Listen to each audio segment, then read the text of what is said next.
Hello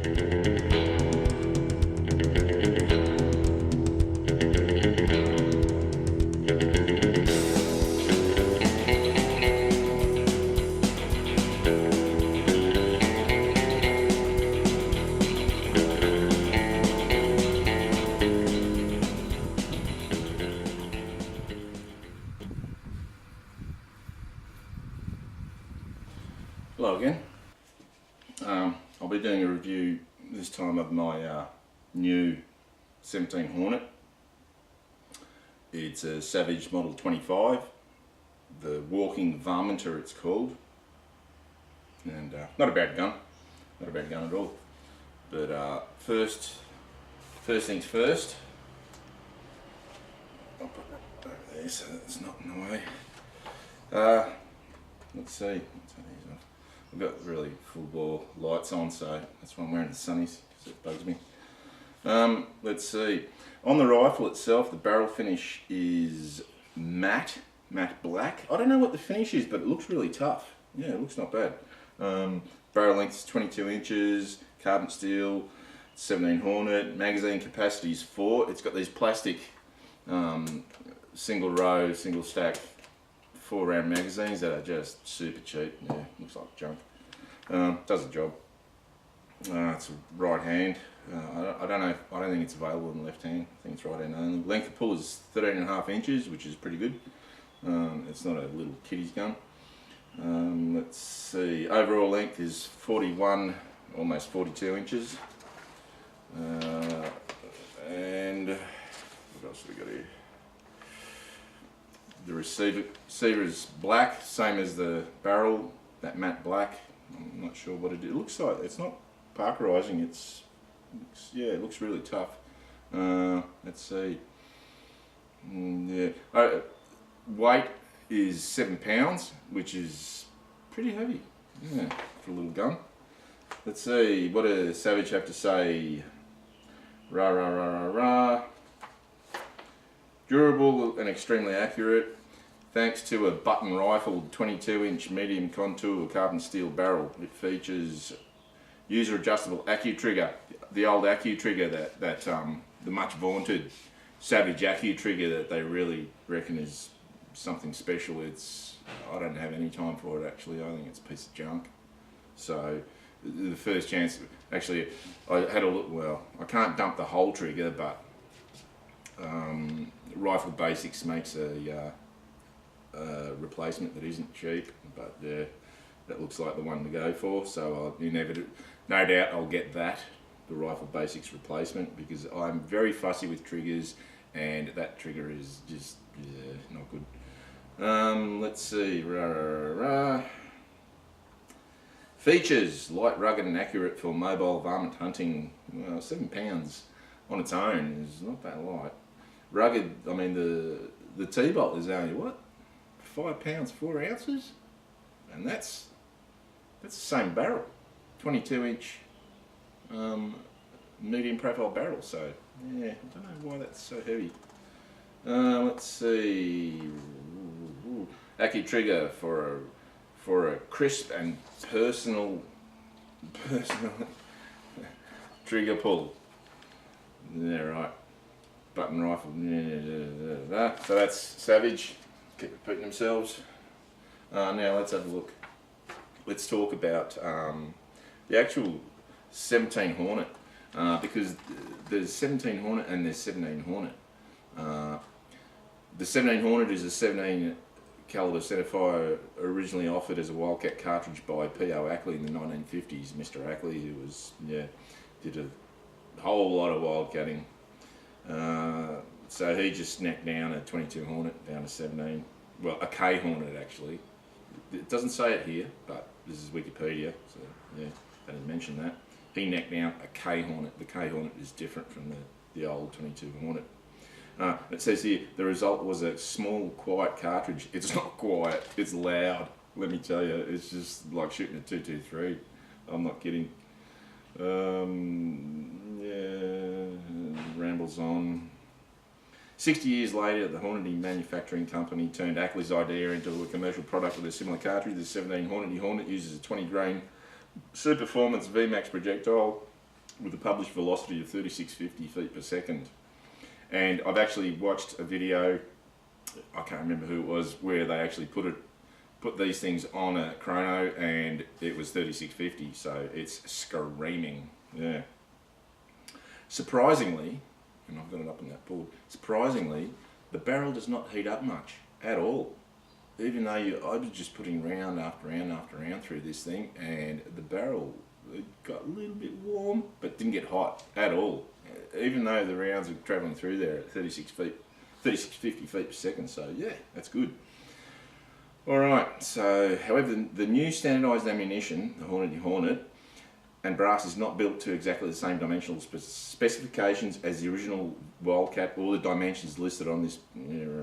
Hornady standard has a shorter body with less taper and shorter overall case length, while the overall loaded length remains that of the 22 Hornet in order to fit the standard Hornet magazines. Shooters using the 17 Hornady Hornet in a 17 Ackley Hornet chamber experience the bullet jumping to the rifling and losing some of the inherent accuracy for which the cartridge has been known. It has been reported the 17 Hornady Hornet uses a thicker rim than the original Hornet case. However, the 9th edition of the Hornady Handbook of Cartridge Reloading shows them to be the same, so the rims are the same. While the Ackley cartridge uses a 30-degree shoulder and the Hornady is 25, its longer shoulder is accommodated by Ackley's longer case body. Fire forming moves the Hornady's shoulder forward at the expense of neck length. The new 17 Hornady Hornet cases may not fit an Ackley chamber without full-length resizing. Existing rifles chambered for the Ackley Wildcat can have their barrels set back one turn and rechambered to the new 17 Hornady Hornet, which meets the SAMI specifications for the 17 Hornet. This fixes the bullet jump issue and improves ammunition availability with little risk of diminished performance. So basically, the original, if you bought a Hornet before 2012, something like 2012 when Hornady brought theirs out, that's the old Ackley neck down K Hornet. It's not since 2012 the standard now. The 17 Hornet is the 17 Hornady Hornet, and it is different. It can still be used in the old guns, but yeah, your accuracy might suffer because the projectiles are further away from the lands on the rifling. Now, here's an article from Sporting Shooter here in Australia by probably the most famous of all shooters in Australia, a guy called Nick Harvey. He's pretty much the doyen of sporting shooting in Australia. There's probably isn't an animal on the planet that he hasn't shot, or a rifle that he hasn't fired. Yeah, because I've been firing him for 30 years, more, 40 years, whatever. And anyway, so this is on reloading. Brass at the mouth of the case is thicker, which makes the case thicker than the old 22 Hornet, neck down 22 Hornets. Made of heavy brass, the 17 Hornet case is not blah, blah, blah, blah. As a medium range varmint cartridge, the 17 Hornet's ballistical performance is fine inside 250 metres. So he, as far as he's concerned, he would not shoot it beyond 250 metres.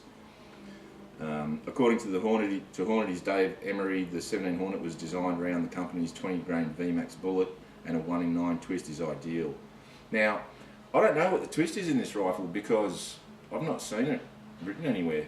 So I'm assuming it's 1 in 9, because if Savage are going to build it around that cartridge, the Hornady cartridge, you would think it'd be 1 in 9. The 20 yeah, carries on.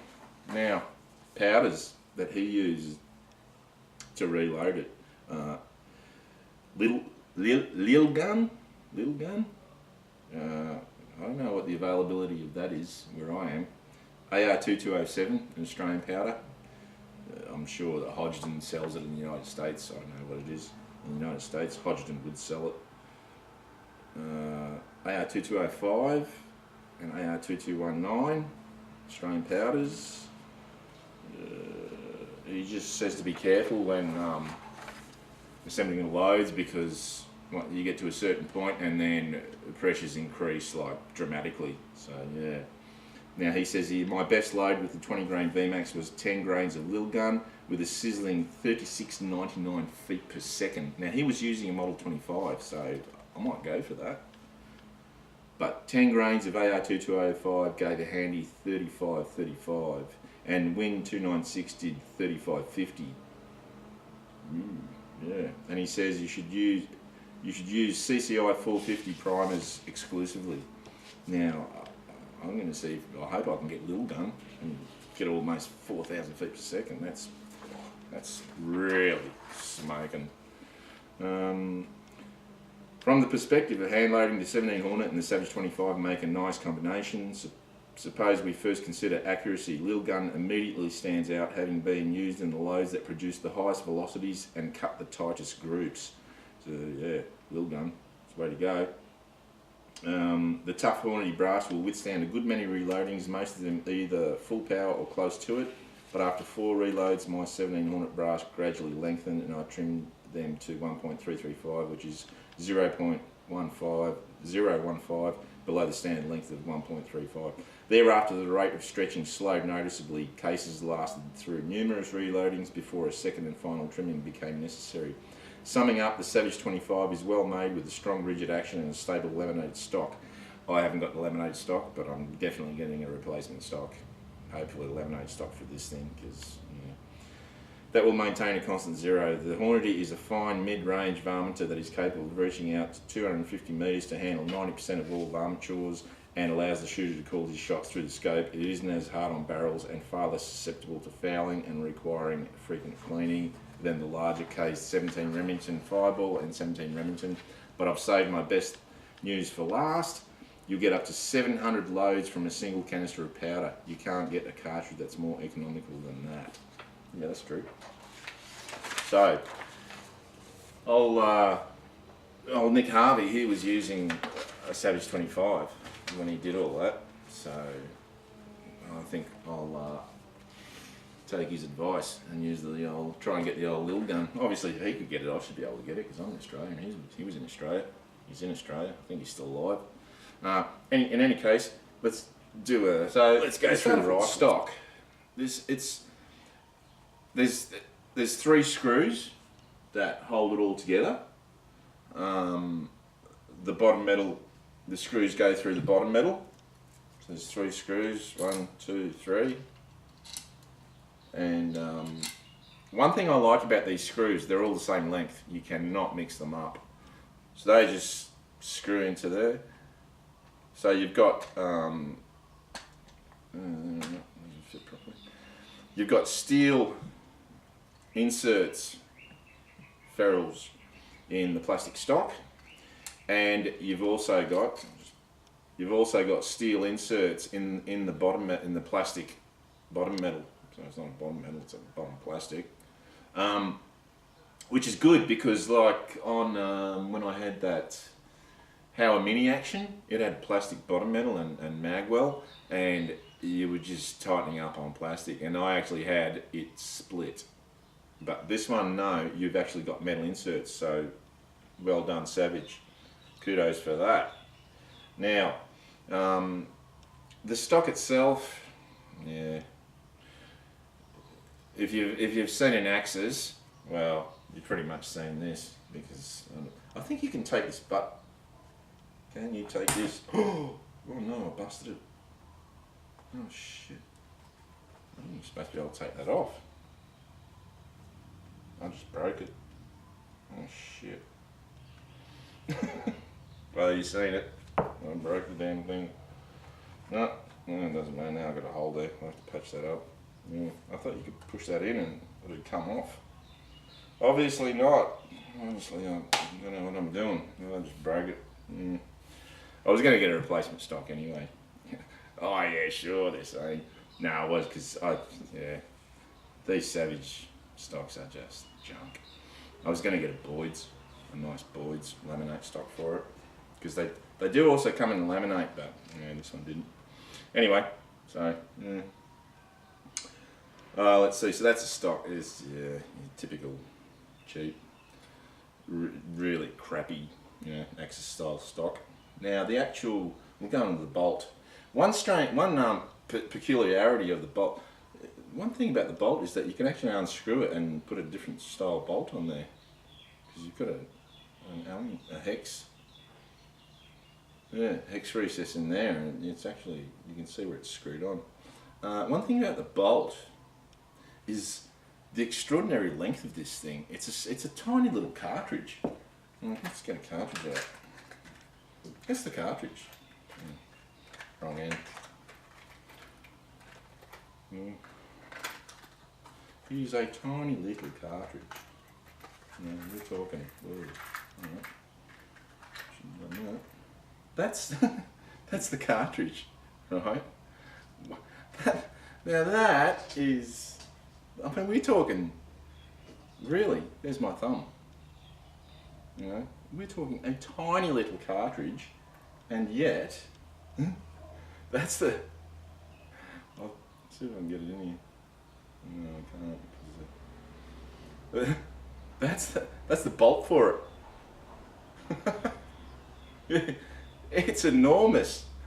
Like, in diameter it's not that huge, but it's almost 8 inches long from end to end. 8 inches for a tiny little cartridge like that. I don't know what the go is, because they do also chamber this rifle in 223, and I'm not sure what else.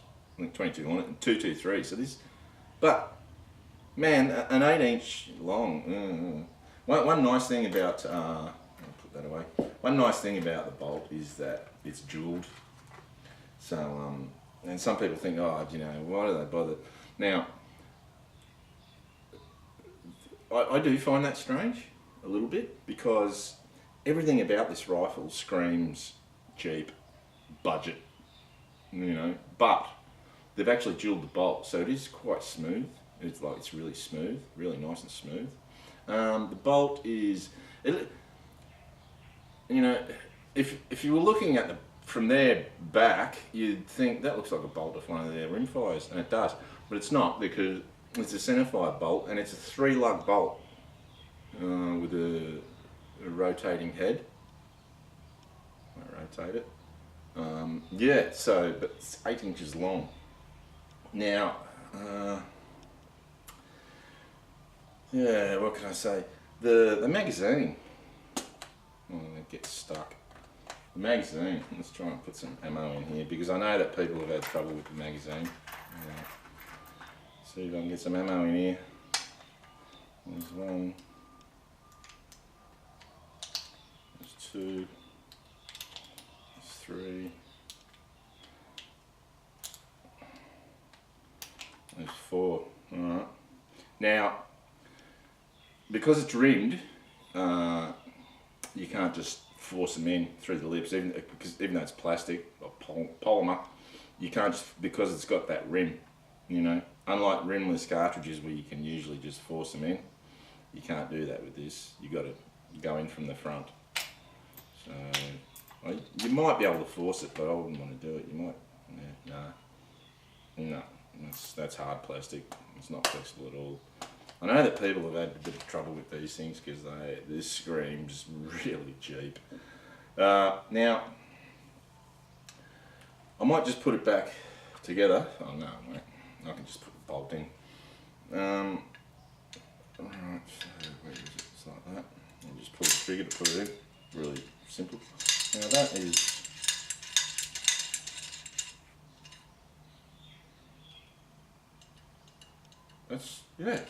that's just super smooth. And it's not it's not rattling around. And because it's so long, it's probably another reason why it's so smooth and jeweled. Yeah, so it is a cock on open, so it's a bit harder to lift. So I haven't. So the walking varminter comes in this stock that reminds me, because I've taken it out of the stock to try and adjust the trigger. unsuccessfully, well, sort of. I did adjust a little bit, but you're supposed to get an adjustment tool, a trigger adjustment tool with this thing, and I never got it. And I don't think that's, from what I've heard, that's not unusual. But it doesn't matter. I'm going to jump that trigger anyway.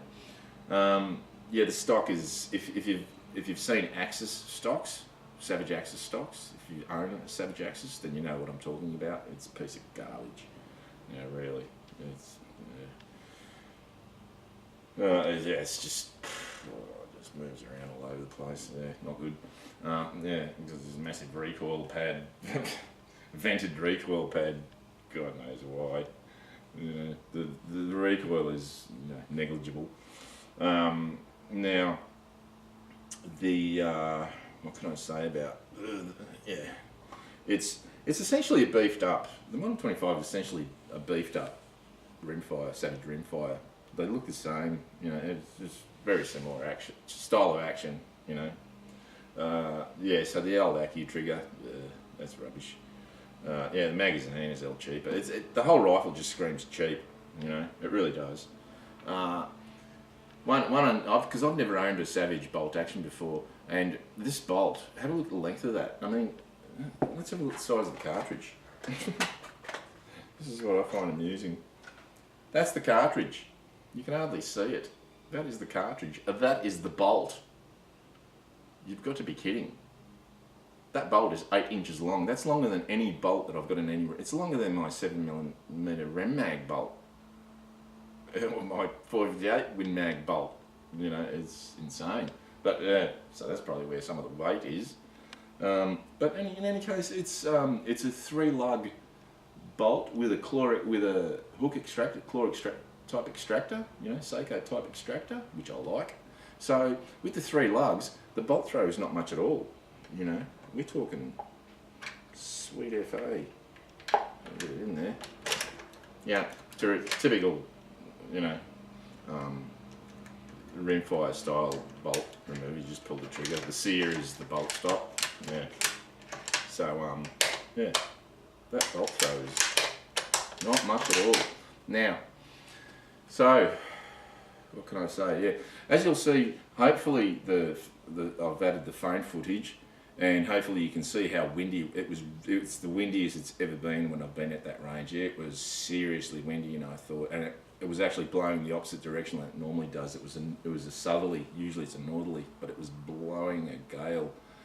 And I thought, as I'm driving there, I'm thinking, oh God, no. But yeah, it is what it is.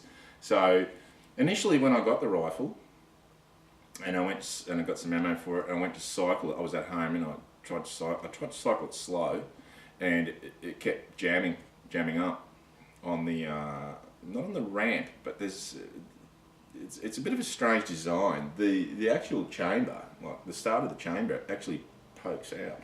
It's like a flange that pokes out. Yeah, I haven't got the camera equipment to show you in there, but it's a bit strange. And the throat of the cartridge would actually catch on it, and then you'd have to just bring the bolt back a bit, and then it'd go in. Now I did a little bit of polishing in there, and also what I found was that you have to chamber, you have to cycle the bolt forward with what's going on? Pull it out. With gusto, you know what I mean. You know, just go. Don't be pussyfooting it. You know, don't limberous it. You got to shove it in there, and no problems at all. I think I had maybe one hang up, but that's because I limberous it. So. Because I've seen who was it? Aussie Reviews. Yeah, he had a problem with feeding with his, but I reckon if he had really gone, you know, shoved it forward with gusto, he wouldn't have had that problem. He also had a problem with the magazine. I don't. Magazine's fine, even though it is super cheap. Let's see. Yeah, the barrel doesn't heat up. It just doesn't. It gets warm. I put 90 rounds through it in not very long amount of time, and yeah, it doesn't heat up. One thing so I was only able to get 2 brands of ammo, and that was off the shelf, that is, you know, that was the Celia and Bello with the 20 grain VMAXs, and that was $25 for 20. And then, yeah, hold on to your wallets. Of course, the Hornet Super Performance Varmint, $45 for 25. My God, a tiny little cartridge like that. That's bogus. That really is. So now you know why I'm keen to reload. It is super expensive, just ridiculously expensive. So, what else is there? Yeah. The ammo's expensive and hard to get, so reloading is. I've got a set of dies on the way. Dies are really cheap, like 58 bucks for a 3 die set, Lee 3 die set. Yeah. What else can I say about it? Yeah. Trigger's alright, but yeah, I'm not a fan of the Accu trigger. It's crap. The stock's crap, but the rifle itself is pretty good, even though it just screams cheap, you know, budget. But then, what was the options? I could have spent double or more on a Ruger 77, 17, or the CZ 527. I mean, they're really expensive. And yeah, maybe later down the track, you know, if I really fall in love big time with this cartridge, which I am liking. So we'll get to the I'll put it like that. We'll get to the accuracy. What do I do with that bolt? Oh yeah, it's in the rifle. So, oh yeah, the when you put the magazine in, you can hear just a wee click, so you know it's home. Yeah, put it back in first and then tilt it forward, and you'll hear the click. And it's not a huge click, and it's not super positive, but if you train your ear to listen for it, you'll know. Okay, so I started off because the Cellular and Bellow ammunition was the cheapest of the two. I sighted in with that, and the first group, yeah, so I'm shooting it, and the first group was 1.9 inches at 100 meters, and I'm thinking, oh, look out. And then the second group was 2.15 inches, so my heart's starting to sink.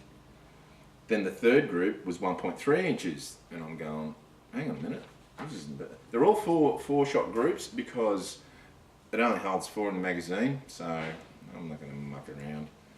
But so this third group with the S&B,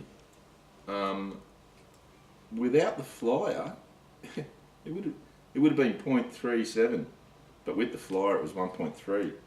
Then the fourth group was 0.79. So I'm going, hey, it's obviously fouling up and just tightening up. And then the fifth group was 1.78. So I've just gone from big, smaller, small to big again. So I'm going, what is going on here? I don't know. And then the sixth group was 0.95. So I'm going, yeah, that's all right. Seventh group was 0.99. The eighth group was 1.89. I'm going, what? Come on, please. You know, give me strength. What is going on? Now, probably what the problem was that wind was very blustery, and it was really pumping. It was crazy wind, crazy wind, and I don't know, people are going to say, oh, you're whinging about wind, stop it. But it is a tiny projectile, over 100 metres, it's going to get moved around, although it doesn't spend much time in the air, but yeah, it was windy. So then, after I shot off all the S&B ammo, I moved over to the Hornet Super Performance Varmint, 20 grain, and the first group was 1.7, and I've gone, oh, no. And then the second group was 0.67. And then the third group was 0.82. And then the fourth group was 1.1, and then the fifth group was 1.3. So, yeah, hovering around the alright mark, you know, not setting the world on fire. And then the sixth group that I shot was 0.98. 7th group was 1.1. So we're looking at sub MOA. Then the 8th group was 0.72. The 9th group was 0.72 again, and then the 10th group, I wish you could see this tiny little group, 0.28, no joke, 0.28 at 100 metres. I was like staggered, and you can actually see where one round has gone through pretty much the same hole. So serious potential. Now, the 11th group was 1.36, the 12th group was 1.04, the 13th was 1.26. So, yeah, it opened up, but, you know, I don't always put a lot of, even though it is a Hornety factory ammo, yeah, but to have a group of 0.28 of an inch, 4 shots, is pretty good. So, it was like, pretty much, you know, consistently sub MOA or thereabouts with the Hornety ammo. So that's factory ammo. So I cannot wait to make up some hand loads, really, because I think this thing is going to be a laser. That's pretty much all that I've got to say about it. Yeah. In the beginning when I started shooting, I've done damage. In the beginning when I started shooting with the S&B ammo, I thought, oh god, this thing's a hose. I should have bought a shotgun. But no, it would appear, I think, something that is seriously good. 2 things that I'm going to do to make it probably significantly more accurate, or I think there'll be a definite, you know, increase in accuracy, is a better stock, a more stable platform. So I'll have to try and get my hands on a laminated stock somehow, and the trigger. I know for a fact that the accuracy will get better when I change that trigger, because it's rubbish. So that's pretty much it. And if you're thinking about buying one of these, because even though it's the budget option, it wasn't really that cheap. It was 850 Australian. So, yeah, it wasn't that cheap, but your options aren't that great, you know. You haven't got that many options when it comes to buying a 17 Hornet. So, but I would definitely recommend it, you know. This was the only one they had in the shop, and it had obviously been sitting around for a while because the sling studs were rusty. But, yeah, if you see one and you're thinking about, oh, you know, I might have a go, just buy it. Yeah, I think it's a great little gun.